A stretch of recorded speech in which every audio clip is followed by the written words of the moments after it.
De hecho, yo le decía a mi mamá, mamá, te hubieras podido ahorrar, me hubieras ahorrado muchos problemas si en lugar de haber nacido en Chihuahua, porque mi mamá fue a tenerme a la ciudad de Chihuahua 4 horas de Ciudad Juárez, te hubieras cruzado el puente en 5 minutos. Me hubieras ahorrado muchas cosas a mí y a toda mi familia. Entonces siempre he sido muy sensible a esos temas. He sido muy sensible a todo el tema de la doctrina social de la Iglesia. Soy empresario, me dedico realmente al área de lo que es el cartón corrugado y la industria del papel. Entonces, gracias, César.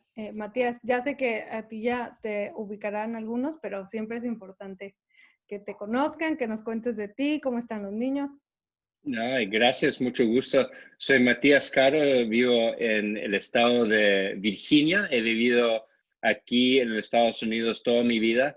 Mis padres y mi familia vienen de Santiago de Chile. Llegaron aquí ya a más de 40 y tantos años atrás, escapando el comunismo en Chile. Yo me crié aquí, me eduqué aquí, tengo 2 carreras, soy un abogado, hago en el área de corporativo y de estate planning, de wills, temas de fin de vida, y también soy un profesor. Hago clases particulares online. Yo estuve haciendo clases online antes que fueron populares en el país. Hace varios años atrás, y como Pilar sabe, tengo 3 niños pequeños, todos de 7 años, 5 y casi 3. Y todos muy contentos y con mucha energía. Gracias, Matías. Y para empezar, ¿cómo han visto esta elección? Yo me acuerdo en 2016, que creo que yo me vine en 2013, 2012. Sí, fue mi primera elección viviendo acá en Estados Unidos. Yo llevo acá 7 años, desde que me casé. Y me acuerdo que sentí que era algo muy intenso comparado a elecciones que había habido solamente en México, ¿no? Y que siento que a veces nos falta un poquito el engancharnos más en nuestros países latinos. Estamos muy desilusionados con el tema de corrupción e impunidad, entonces muchas veces ya lo dejamos ir. Pues votaremos, pero nos costará mucho confiarle a la autoridad, el confiar en el proceso electoral, ¿no? O sea, como que tenemos un poquito ese chip los que venimos de países latinoamericanos, ¿no? Como que casi siempre es como, no, pues ya está decidido a ver quién va a ganar. Entonces, venimos a Estados Unidos, un país que es el fundador de la democracia, es el que inventa este sistema democrático de voto, ¿no? Que te esto estás olvidando de los griegos, pero bueno. bueno, sí, pero en la edad moderna, es Estados Unidos. Y aquí es una visión completamente diferente al proceso democrático, al incluso ser parte. Yo me acuerdo que yo me contaba que él había sido parte en campañas y que no le pagaban, y yo decía, pero ¿por qué eres parte de una campaña si ni te pagan? Y como, ¿por qué te vas a desgastar? O sea, como que yo traía ese chip de, pues te toca votar y bueno, medio te involucrarás en otros temitas, pero hasta ahí, ¿no? Entonces, Matías, tú ya creciste más con esta idea de una democracia funcional, por así decirlo, y de realmente creer en la representatividad que te da tu representante en tu Cámara local, tu Cámara Federal, también el presidente, Suprema Corte, ¿no? O sea, hay una confianza mayor al sistema, que ahorita estamos viendo un poquito que se está empezando a dudar y un poquito a tener un barniz, por así decirlo, de duda, que me parece que eso es lo que ha hecho esta elección diferente, pero también hemos visto el número de votantes ha sido impresionante. Gane quien gane, ya es muy positivo el que en este año en el que había más posibilidad de que la gente no votara por complicaciones, porque tenía que ser por correo, porque tenías que pedirlo antes, porque había más reglas diferentes, ¿no? Que cambiaban un poquito el juego. Hemos visto un resultado de participación de la gente, que yo creo que eso, gane quien gane, es algo muy positivo. Pero si cada quien me puede dar su punto de vista de cómo ven esta elección en diferencia a las otras, y qué de bueno tiene el que tanta gente en un momento tan difícil se haya tomado en serio el tema y gane quien gane, haya salido a votar. Empezamos nuevamente contigo, César. Empezamos nuevamente conmigo. Pues mira, yo, para mí, pues, ¿qué veo? No, prácticamente yo no veo diferencia en esta elección y en la elección pasada. Ha sido un país dividido, ¿sí? Un país continúa con esta misma división, un poco más polarizado. No tengo ningún temor de que las cosas funcionen. Aquí en Estados Unidos, afortunadamente, no es solamente el presidente el que decide, están los congresos y está el sistema judicial, y el check and balance ha funcionado todas las veces, siempre. Y aquí siempre los candidatos han sabido reconocer.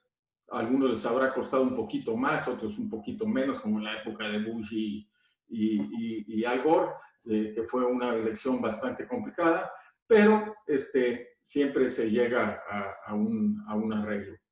Ahora, lo que a mí, yo no le doy mucha importancia al puro hecho de votar. Esa es una parte de la participación política. Desde luego, no deja de ser una parte, y como todas las partes tienen su importancia. Pero la participación política y nuestra participación como católicos va más allá del día de la elección. Estamos muy pendientes de ese día, pero nuestra participación va más allá. Nuestros representantes ahí están, podemos ir a visitarlos, podemos ir a verlos, podemos proponer ciertas iniciativas. Están los distritos escolares de nuestros hijos donde podemos participar. Como católicos, pues nosotros, nuestra forma de participar directamente en la sociedad, pues es haciendo las obras de misericordia, ¿verdad? Visitando al enfermo, visitando dando de comer al hambriento, visitando al preso, dando consejo, todo eso. Y hay unos hechos morales que se ven afectados en este tiempo de elecciones, unos que afectan directamente a la vida. Pues tendremos que seguir buscando y luchando con esos aspectos que van en contra de nuestras creencias, de lo que para nosotros es la vida y significa la vida, de cuándo comienza y cuándo termina. También está la definición del matrimonio. Pues también tendremos que estar luchando y constantemente participando en esto. Está el problema de los indocumentados. Ese problema, pues, el día de la votación, y ninguno de estos problemas queda resueltos el día de la votación. Tendremos que estar trabajando en ellos. Las libertades religiosas, tendremos que seguir buscando nuestros espacios acerca de la libertad religiosa. Las disparidades que vemos entre ricos y pobres y oportunidades, pues también tenemos que estar luchando en todo eso, y en contra de la violencia y la paz.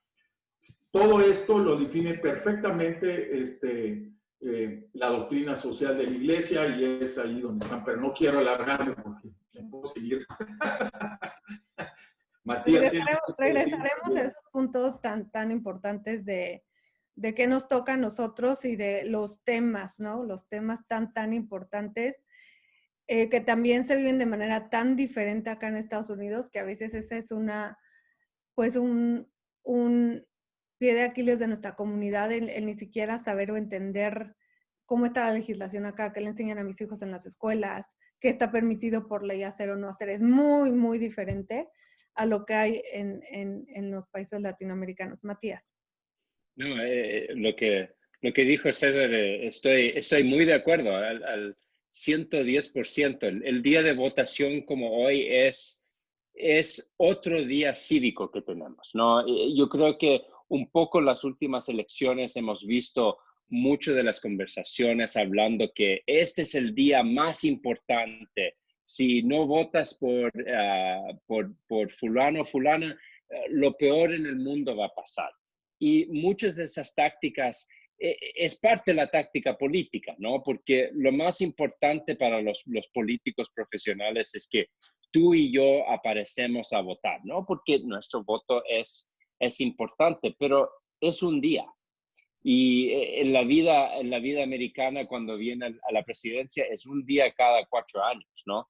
y la vida política se vive no por el voto que yo hago en un día, pero sino con los días que yo paso con mis vecinos, los días que yo paso con la gente que realmente necesita mi ayuda. Y yo creo que eso es algo único y algo bueno que nuestra voz latina sí puede traer a la experiencia americana, ¿no?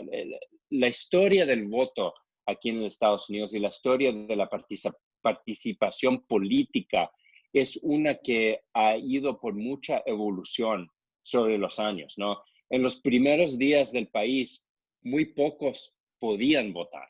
No que muy pocos votaban, muy pocos podían votar.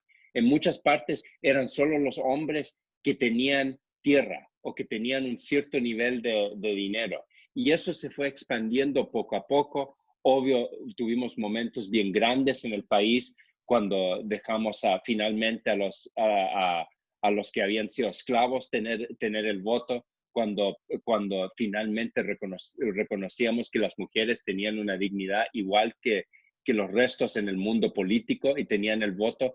Y cada generación de inmigrantes que ha venido aquí a los Estados Unidos, los de Irlanda, los de Italia, todos los de Europa han tenido su participación particular, ¿no? Y yo creo que para nosotros latinos, con cada elección que viene cada 4 años, vemos que nuestra participación sigue siendo más grande. Entonces, yo creo que para todos nosotros está llegando un momento bien positivo de decir, ¿y qué va a ser nuestra contribución a esta fábrica de los Estados Unidos? Y yo creo que este corazón que tenemos de nuestra fe, que tenemos formados de nuestra fe para la vida, para las familias, para el bien de mi hermano, yo creo que esto es lo que nosotros tenemos que traer día en día a nuestro proceso político. Gracias, Matías. Entrando a estos temas que son los grandes temas que han sido, pues por así decirlo, usados por ambos lados y que no se han resuelto. El tema importantísimo de la migración es un tema que toca 100% a la comunidad latina, porque lo hemos dicho, tal vez a mí no, pero a mi abuela, a mi primo, a mi tío, alguien siempre tiene algún familiar o alguien que por alguna razón no tienen papeles. La realidad hoy en día, 4 años después de la presidencia de Trump, yo trabajo casos de migración con mi suegro, le ayudo, y sí ha sido completamente mano dura. No solo para los que no tienen papeles, sino también para los que están tratando de sacar una visa o de hacer un cambio de visa, ¿no? En tema laboral. Estados Unidos es un país de migrantes. Entonces, a mí siempre me ha costado trabajo. Nuevamente, mi experiencia es mucho menor a la de ustedes. Solo tengo 7 años de vivir acá. El entender que la riqueza, una de las mayores riquezas que tiene Estados Unidos es esta.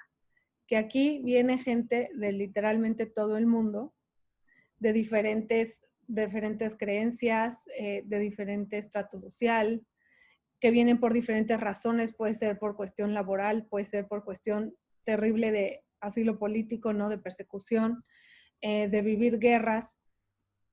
Y aquí Estados Unidos, lo vemos con la famosa Estatua de Libertad de Nueva York, ha sido un país que ha sabido acoger al migrante y que ha sabido darle esta gran oportunidad al migrante, que el migrante regresa al 100%, lo vemos con nuestra comunidad, trabajando, aportando, y luego la siguiente generación aún más, yo creo. Entonces, ¿qué podríamos decir que como comunidad latina podríamos tener como una, por así decirlo, una pancartita para quien sea que gane? A ver, somos una fuerza laboral muy importante en este país. Estamos en cada restaurante. O sea, la fruta la tienen en el súper porque los latinos la recogen, la verdura igual. O sea, somos la base de mucho de la economía en Estados Unidos. ¿Cómo podríamos lograr este sueño que yo creo que muchos tenemos, que es de verdad darle la oportunidad a esta gente que ya trabaja, que está haciendo las cosas bien, ¿no? Claramente si alguien ha hecho crímenes terribles, eso es una excepción. para que esta gente pudiera acceder a, de alguna manera, llegar a tener una posibilidad de tener residencia y hasta ciudadanía. Yo creo que es algo que enriquecería muchísimo a los Estados Unidos, porque entonces toda esta gente sale de estar, por así decirlo, en la sombra, podría pagar bien sus impuestos, podría hacer muchas otras cosas, formar empresas, ¿no? Sin tener miedo. Y que es gente que ya está aquí, que ya trabaja y que está intentando hacer las cosas bien. Sí hay casos de gente que comete crímenes que estamos de acuerdo que ahí es pues una excepción y se tiene que tratar de manera diferente, pero que no es la mayoría, como se ha querido hacer saber, de los migrantes, y no solo los latinos, sino cualquier migrante en Estados Unidos. Si tuviéramos este sueño de, oigan, nos dan chance, por así como así decimos en México, ¿qué pediríamos al quien sea que quede de presidente? Porque migración sí es un tema que depende que el Ejecutivo tenga políticas públicas en el tema de migración con USCIS, pero también de parte del Congreso, que ahí también se hacen unos rollitos ahí que no se logra la negociación, y que sí que sí debería ser un tema pues prioritario porque conviene a todas las partes al final. César, perdón.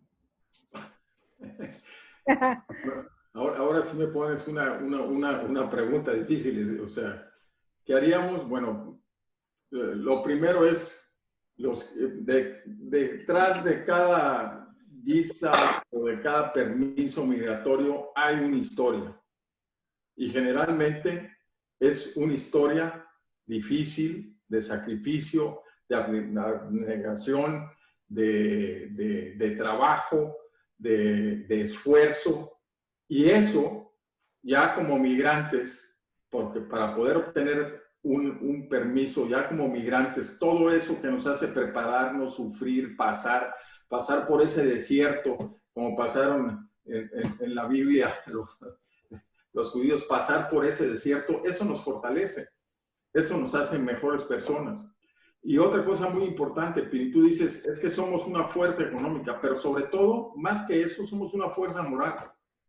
Somos una gran fuerza moral. Tenemos un valor muy metido en el tuétano de nuestros huesos y de nuestra propia alma, que es la familia. El sentido de comunidad que tenemos. El sentido de ayuda al otro. El sentido de que si vemos que está pasando hambre mi vecino porque está recién llegado y no sé, vamos y le llevamos un plato y lo ayudamos. El sentido del trabajo, el sentido del sacrificio. O sea, en verdad somos para la nación americana una gran esperanza. Ahora, ¿qué poder hacer en los términos prácticos? Enseñar esas fortalezas que nosotros tenemos y ponerlas en el tema político. O sea, yo nunca he oído hablar, oye, pues, que los chilenos, los uruguayos, los paraguayos, los mexicanos, ese sentido de familia, nunca lo he visto que digamos, oye, nosotros le hacemos un bien a los Estados Unidos porque tenemos una familia fuerte y sólida. Y si ahorita nos necesitan, es porque no ha habido la suficiente generosidad de esta nación de tener el número de hijos que hubiera tenido, si no, no necesitaría la migración. Realmente, nosotros venimos a aportar a esta nación, además, hijos de carne y hueso. Hijos, o sea, manos que trabajan, manos que son el futuro, manos que son... Venimos a aportar eso también. Y hijos bien formados y sanos. Entonces, en cuestión política del Congreso, pues empezar a enseñar nuestro valor más allá de lo económico. Porque lo económico se termina en dólares, en pesos y centavos. Pero lo otro, que es lo que realmente hace el tejido de la nación, eso, todos los latinoamericanos lo tenemos, pero lo tenemos para dar y regalar. O sea, tan es así que en todo el mundo, o sea, tú te vas ahorita a España y te encuentras a muchos latinoamericanos y a varios países esos de Europa, te encuentras mucho latinoamericano. Entonces, pues yo creo que eso es lo que debemos poner en la agenda política. Gracias, César. Matías. Sí, yo creo que empieza ahí con ese tema de la fundación que tenemos nosotros como latinos para la familia de los Morales. Me gustó como lo dijiste, es que lo tenemos ahí hasta en los huesos, ¿no? Para mí también es con nuestros hijos tener esa esperanza que sean parte del sueño americano sin que también sin que sean parte de la pesadilla americana. Eso es parte de lo que yo creo que a todos nos preocupa. Hay realmente, yo creo que esto es algo que muchos americanos comparten con sus hermanos y hermanas latinas, es que hay una gran pesadilla aquí en los Estados Unidos de la desintegración de la familia, del hecho que las comunidades están aisladas, del hecho de que no puedo encontrar la ayuda que yo necesito en los momentos de preocupación, ¿no? Y yo creo que si hay algo en el momento político que yo creo que ha sido realmente una tristeza para mí, es en estos momentos de la pandemia, ¿no? Que tan poco, no, en muchos casos era tan poco que nos pidieron hacer, ¿no? Y para nosotros latinos, para muchos de nosotros, las consecuencias económicas y los riesgos de salud eran más altos que la mayoría de la población americana. Y yo a los latinos no los escuché estar reclamando. Decían, no, vamos a hacer lo que hay que hacer, nos hacemos el riesgo en el trabajo, hay que trabajar, hay que seguir, nos ponemos las máscaras, hacemos lo que hay que hacer. Y yo creo que fue un ejemplo muy positivo para todos los americanos y desafortunadamente no es una historia que estamos contando, ¿no? La gente espera eso de nosotros, ¿no? Ya toman por dicho que vamos a ser los trabajadores, que siempre vamos a estar ahí para hacer lo que hay que hacer, ¿no? Y realmente es un poquito más el paso que tenemos que tomar y algo que nuestros líderes políticos pueden hacer más primero antes de las victorias legislativas y jurídicas, es contar el cuento. Y realmente a todos los americanos ven un latino y dicen, ese es un hombre, esa es una mujer con quien yo puedo tener confianza y realmente hacer vida. Y yo creo que nosotros estamos abiertos a eso y siempre hemos estado abiertos como latinos. Y pasando justo a ese tema tan importante de cómo comparto mi cultura, sobre todo la parte de familia y la parte de mi visión católica, porque el ser latino no se entiende sin este ser católico. O sea, todo nuestro ser también, nuestra formación, nuestro entendimiento de la vida es a través de este lente de la fe católica, que es otra riqueza enorme que traemos a Estados Unidos, directamente a la Iglesia Católica en Estados Unidos. Ese sería otro tema enorme para platicar. Pero llegamos a Estados Unidos y también llegamos a una realidad en la que es trabajar, trabajar, trabajar, ¿no? O sea, que aquí la gente de verdad vive para trabajar, no trabaja para vivir. Y yo lo he notado, por ejemplo, con mi esposo. O sea, es abogado y se dedica y le llaman el sábado y le llaman el domingo y ni modo. Aquí, si te toca en Navidad trabajar, te tocó. Como que muchas de estas cuestiones que tenemos en nuestros países que podemos decir es un poco más relajado, es un poco más, se puede vivir una vida de familia mucho más rica. La familia acá también, unos viven en un estado, otros en otro y se van así por diferentes lugares dependiendo de donde alguien estudia, donde alguien trabaja. Entonces, como latino, que yo vengo de esta realidad en la que es, por así decirlo, culturalmente más fácil tener una vida de familia y una vida de fe y de iglesia, a un ambiente que yo creo que va a cambiar después de la pandemia, pero un ambiente en que es la eficiencia. O sea, Estados Unidos funciona por eso, porque aquí la cuestión es que es eficiente y funciona porque la gente se dedica, se mete, se hace experta y lo hace funcionar, que es algo muy valioso. Pero por el lado contrario también, pues te metes y luego a la mera hora te das cuenta y los niños ya crecieron y ya hace cuánto que no hablaste con tus papás, hace cuánto que no haces reunión con los primos y con todo el mundo más que a lo mejor en Thanksgiving y en Navidad.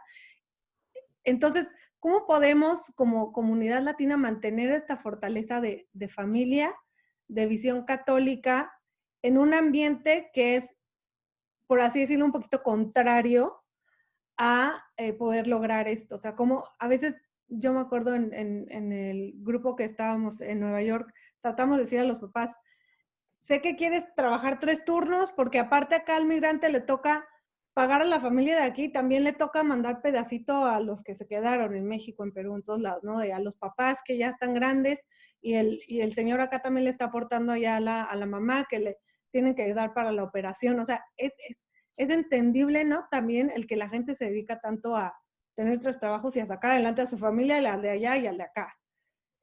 Pero que al final la parte material parece que toma, ¿no? Como parte primordial del objetivo de vida, y entonces se descuidan otras partes que son aún más importantes, que es esta parte de estar en familia, de formar a mis hijos, de estar abierto a saber qué está pasando con ellos, qué están diciendo en las escuelas, y toda esta otra parte tan importante de cultura americana, que tristemente también ya se ha ido muy al lado, pues muy liberal, que entonces es más importante aún que los papás sí estén muy pendientes en la casa de los hijos, conocer a los amigos de mis hijos, de qué platican, con quién van, con quién vienen, pero si estoy en 3 trabajos no me voy a enterar, hasta que ya sea tal vez muy tarde algún problema, ¿no?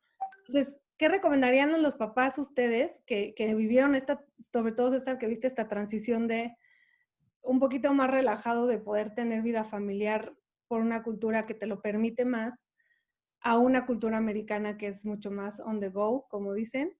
Y también tú, Matías, ahora con tu familia, con tus chiquitos, ¿cómo estás logrando mantener este balance, por así decirlo? Que yo creo que los latinos es muy importante mantenerlo. Bueno, yo creo que, pues en primer lugar, son varias realidades, ¿verdad? El emigrante que está aquí, que no tiene papeles, pues desafortunadamente va a tener y los vemos, tienen 2 trabajos. Y no hay otra, porque no han logrado cumplir su primer punto, que es el llevar el pan a la casa, están en un estado de sobrevivencia. Entonces, pues es una carga muy difícil el poderles decir, oye, deja eso, deja de, porque pues lo primero que hay que hacer es satisfacer el alimento, la educación, y la salud, que ese es otro problema. Y muchos de ellos, muchos de nuestros migrantes lo vivían en su país de origen. O sea, yo cuando estaba en México, pues oía a algunos de mis trabajadores que nada más para transportarse gastaban del día 4 horas. 4 horas de su día se iba en transportación. O sea, hay toda una serie de estructuras de injusticia ahí que tenemos que modificar. Cuando tienes ya una green card, es un momento de liberación. Probablemente ahí tengas más tiempo y más conciencia para poder dedicarte un poco más a la familia. Desde luego hay que priorizar y hay que poner dentro de nuestro horario. Así decía un papá, un típico ejemplo cuando ponían, es que papá, yo a ti te veo muy ocupado, ¿cuánto necesitas que te pague para que me atiendas, para que me pongas en tu horario? Entonces, es cuestión de prioridades en la educación de los hijos. Yo les pongo mi caso personal. Yo, pues me la pasé 10 años, y claro, son diferentes posibilidades y lo entiendo. Me la pasé 10 años saliendo de aquí todos los lunes a las 6 de la mañana y regresando todos los viernes a las 8 de la noche. Vivía en un avión. ¿Y cómo eduqué a mis hijos? Pues bueno, en lo que me quedaba, en el fin de semana, ya hablándoles diario, una llamada por teléfono para ver cómo estás. no perder esa cercanía. Me tocó una esposa maravillosa, pues que le tocó vivir 10 años así, y yo yendo y viniendo. Esto es cuestión de en qué lugar pongo yo a la familia, en qué lugar pongo yo a mis hijos, o en qué lugar voy a aplazar los problemas que estoy viviendo dentro de mi familia. Porque cuando se tienen desatenciones, hay problemas. Cuando se tienen atenciones, hay problemas. Imagínate los problemas cuando no se ponen atenciones, los problemas desatendidos se vuelven más grandes.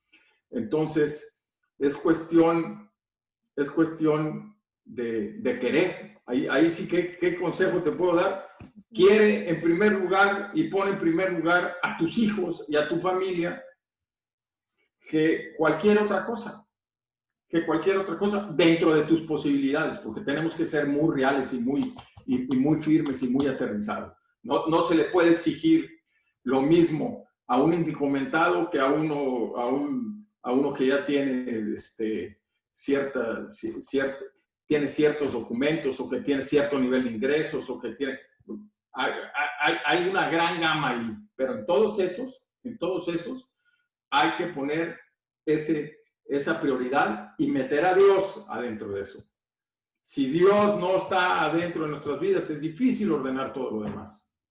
Si no está el sentido de la oración, si no establezco una relación personal con nuestro Señor Jesucristo, pues de dónde van a ser la preocupación y dónde van a nacer las fuerzas para poder afrontar lo que tengo que afrontar diariamente. Entonces, pues eso. Gracias, César. Matías. No, realmente el problema ese de que hemos visto y que vemos con nuestros hermanos y hermanas latinas de tener que tener 2, 3 trabajos, tener mucho estrés en la vida, es difícil, ¿no? Y yo lo que he visto tenemos que tomar ventaja de los momentos pequeños en el día que tenemos para cultivar la amistad. No, con todos mis hermanos y hermanas latinas, me recuerdo, si es el Día de Patria para mi amigo colombiano, le celebro ese Día de Patria, aun si es un abrazo nomás, ¿no? Algo que le hace acordar de su tierra. No, a veces puede ser fácil, nosotros los hombres somos buenos de estar conversando de las ligas de fútbol o algo así, cosas pequeñas, ¿no?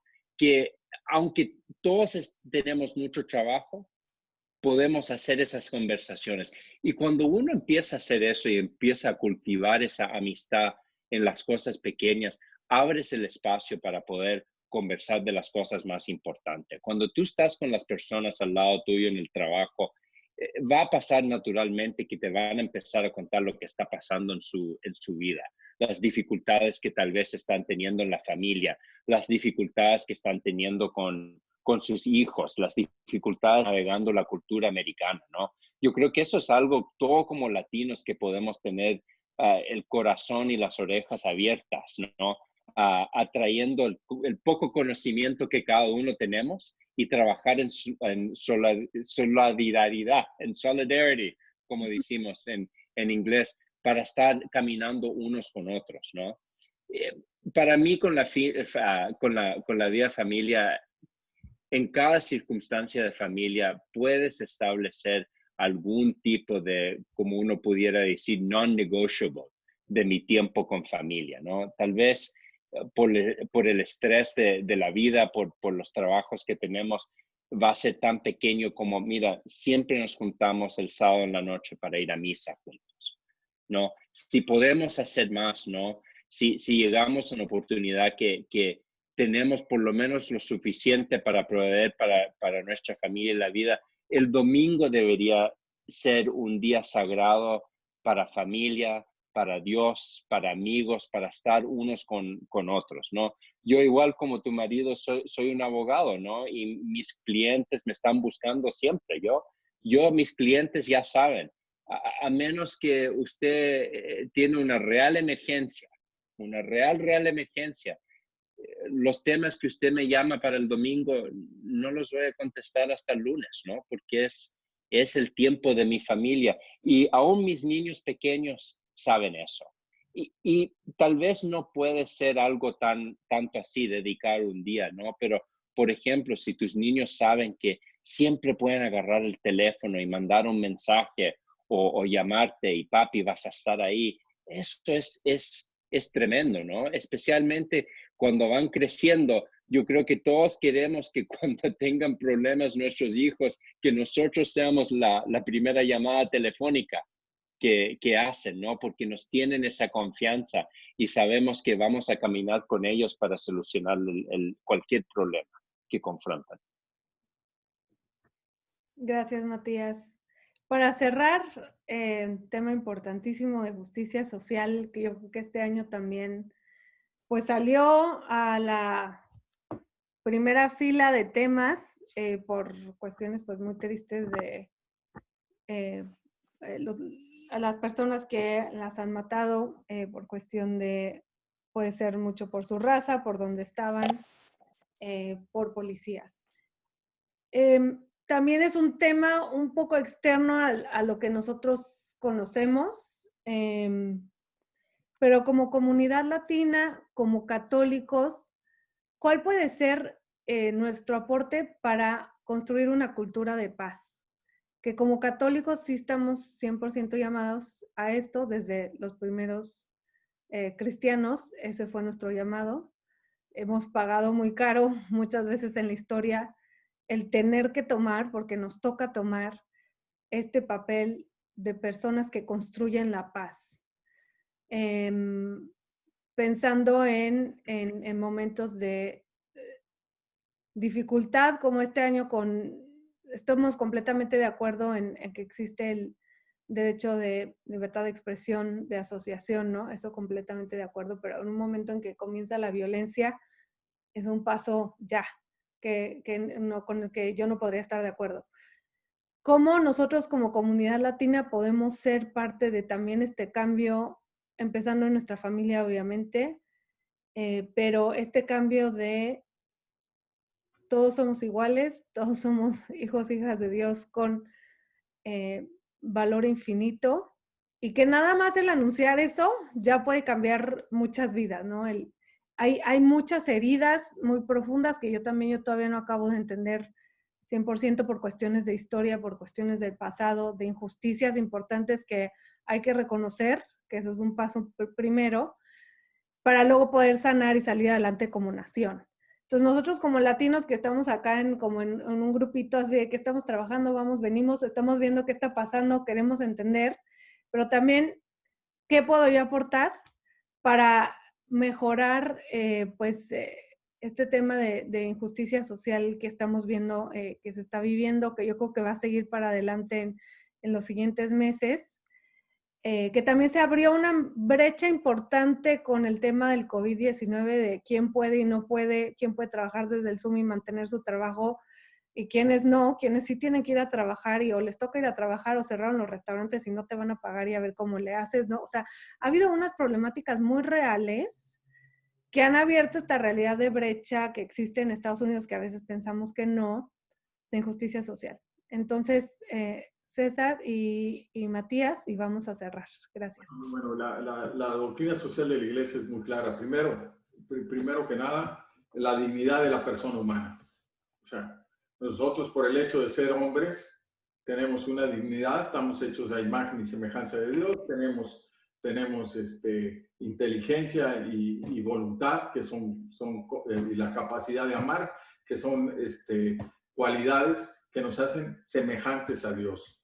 Y somos el único ser de la tierra que fue creado para no estar solo, sino para vivir en comunidad. Por eso, hombre y mujer los creó y luego le dio toda la prole y toda la descendencia.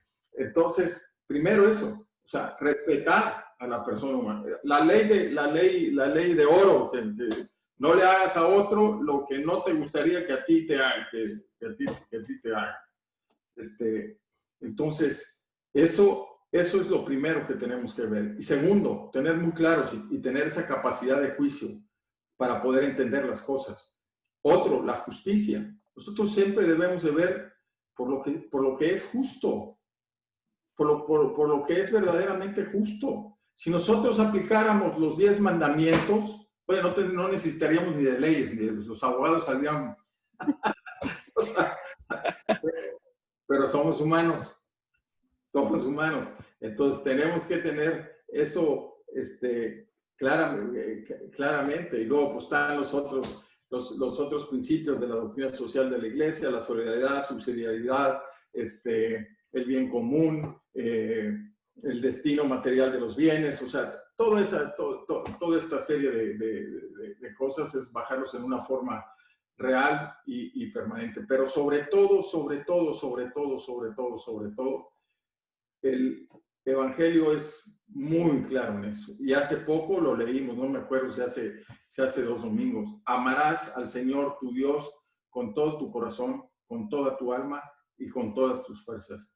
Y el segundo mandamiento, a tu prójimo como a ti mismo. Yo creo, y lo dice muy claramente, en eso se resumen la ley y los profetas. Entonces, pues ese es nuestro llamado y esa es nuestra forma de conservar. Y yo como último quiero decir, cuando nos muramos, no nos van a preguntar si fuiste republicano, demócrata, independiente. Te van a preguntar qué tanto amaste a Dios nuestro Señor y a tus hermanos los hombres. Punto. Entonces, ese es nuestro programa. Y yo creo que enseguida de ese pensamiento para amar a Dios, para amar a nuestros hermanos, hay que tomar el tiempo para conocer a Dios y conocer a nuestros hermanos. Yo creo que nosotros como latinos somos muy buenos, o se puede decir que hemos tomado mucho riesgo viniendo aquí a los Estados Unidos, un riesgo de una vida que no conocemos, pero con una esperanza de que algo mejor viene, ¿no? Y yo creo que ese mismo espíritu de riesgo que tomamos lo tenemos que aplicar todos los días en nuestra relación con el Señor. Y yo creo que la pregunta que habías hecho es cómo traer el paz. Tiene que empezar con un paso bien básico de dedicarle 5 minutos, 10 minutos, lo que puedes todos los días empezar a tener rezo con el Señor. Tiempo de silencio, de tratar de escuchar su voz. Aún nosotros que estamos muy ocupados, muchas obligaciones, podemos encontrar ese tiempo. Tal vez es en el bus cuando estamos viajando de un lado a otro o cuando estamos esperando. Y ahora que todos tenemos estos aplicativos de los teléfonos, hay muchos aplicativos que uno puede bajar aquí que tiene el Evangelio del día, que tiene alguna meditación, todo que es gratis, que uno lo puede encontrar y puede hacer eso su devoción. Y cuando vienes a eso, tus rezos, yo creo que ahí vas a empezar a ver lo difícil de la vida, ¿no? Los momentos que tienes que tener paciencia con otros, los momentos que le tienes que perdonar a tu hermano lo pequeño porque Dios te ha perdonado lo grande, ¿no? Y eso es realmente un trabajo duro y un trabajo que tenemos que empujar y dar la mano a unos a otros a hacer y reconocer que no somos perfectos como humanos y que podemos, republicano, demócrata, lo que seamos, podemos pedir perdón cuando hacemos algo que no se debería hacer, podemos dar la mano de perdón a otro cuando nos ha ofendido y de nuevo caminar como hermanos y hermanas a nuestro Señor. Y empieza con el rezo todos los días. Así es. O como decía un prócer mexicano, el respeto al derecho es la paz, y al que le gusta en negativo, el respeto al derecho ajeno es la conservación de los dientes.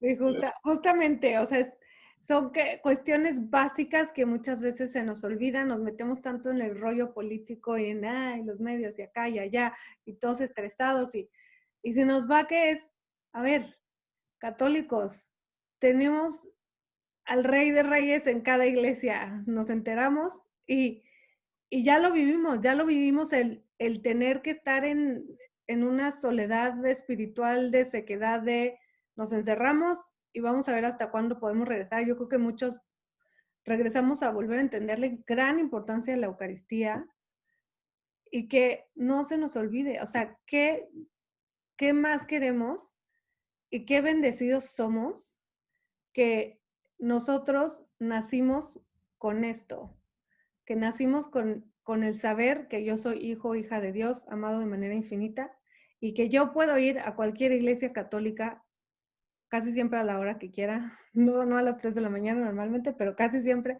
a la hora que yo quiera, y presentarme al Rey de Reyes y ahí se me resuelve lo que sea que traiga, ¿no?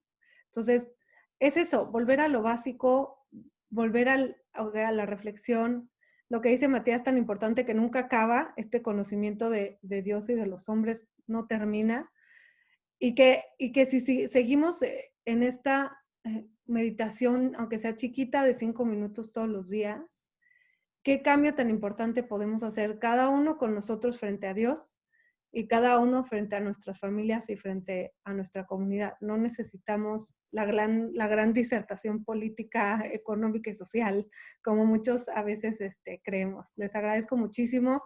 Yo me voy muy contenta con gran paz, tranquilidad en el alma, sabiendo que es eso, regresar a lo básico, estar pendientes de lo más importante para cada uno en nuestra familia, cada quien en su momento diferente de vida, sabiendo que tenemos lo más importante, que es nuestra fe, que es lo que deberíamos de tener como prioridad cuidar y a veces se nos olvida. Y que mañana y pasado mañana lo que se decida, se decidirá y nosotros vamos a seguir adelante cada uno con estas tareitas que nos llevamos todos y haremos un país mucho mejor. Sí, y fíjate, nosotros como católicos, pues hay católicos que vivieron en un régimen comunista toda su vida. Hay gente ahorita en Siria que está viviendo su catolicismo donde le están quemando las iglesias. En Chile, claro, donde yo tengo un hermano sacerdote, pues ahí también quemaron iglesias. O sea, en todo eso, Dios está en los momentos difíciles, en los momentos duros, en los momentos de tribulación, pero está también en los momentos alegres. Y eso es lo grande de nuestra religión, de la identidad como católicos. El problema está qué tanto meto yo a Dios en mi vida diaria, en mis alegrías, en mis penas, en mis dificultades, en mis éxitos. ¿Qué tanto lo vivo yo con Él o sin Él? Porque una pena sin Él, y una alegría sin Él, quién sabe en qué pueda terminar. Entonces, ahí está. Muchas gracias, César, Matías. Pues esperemos que no sea la última. Los contacto pronto para volver a platicar con ustedes y regresaremos a ver en qué vamos. Muy buenas noches a todos. Nos volvemos a escuchar el próximo martes, como siempre, a las 9 de la noche, hora del este, 8 de la noche, hora centro. Muy buenas noches. Buenas noches.